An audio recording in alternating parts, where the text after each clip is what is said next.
రైతు భరోసా లీకులతో రేవంత్ కాలం గడుపుతున్నాడా? ఎన్నికలు వచ్చినప్పుడే రేవంత్ కు రైతు భరోసా గుర్తొస్తున్నదా? అప్పుడు ఇప్పుడు అంటూ రైతులను మభ్యపెడుతున్నాడా? దళారుల జేబులు నింపుతున్నాడా? ఈ రోజు జనవరి 26 బ్యాంకులకు హాలిడే ఉన్నది.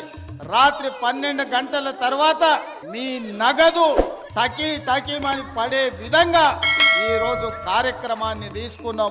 రైతు భరోసా అప్పుడిస్తాం ఇప్పుడిస్తాం అంటూ రేవంత్ రెడ్డి రైతులను మభ్యపెడుతూనే ఉన్నాడు.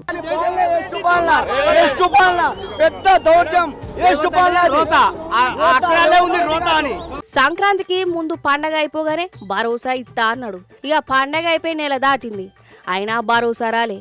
ఇంతలో మున్సిపల్ ఎలక్షన్స్ వచ్చాయి, ఎన్నికల కోడ్ వచ్చింది. కోడ్ అయిపోగానే వేస్తామంటూ లీకులు ఇచ్చారు, కానీ ఇప్పటిదాకా భరోసా రాలే. ఇక తాజాగా 9 రోజులలో 9,000 కోట్లు వేస్తామని మరోసారి డంకా బజాయించిండు. ఎకరాకు 6,000 రూపాయలు, 9,000 కోట్ల రూపాయలు 9 రోజుల్లోనే మీ ఖాతాలో వేయడం జరిగింది.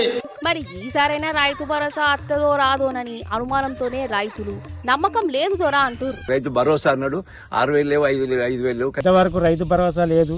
మరి ఇప్పుడు మాకు బాగా చాలా కష్టం అవుతుంది. సంక్రాంతికి వేస్తానన్నారు, సంక్రాంతికి వెళ్ళారు, మాకు ఇంతవరకు డబ్బులు వాళ్ళేవు. కానీ రేవంత్ రెడ్డి మాత్రం జీవితాలు రాడు.